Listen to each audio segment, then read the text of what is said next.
Magandang araw mga kabugis, ako muli si Lito at welcome kayo sa aking channel Malgares Garden. Ang share ko naman po sa inyo ngayon kung paano yung ginawa ko dito sa bugimbilya na to. Nakita nyo,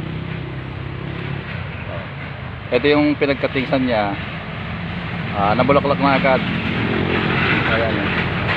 Ito yung ano pangalan to? Dark one.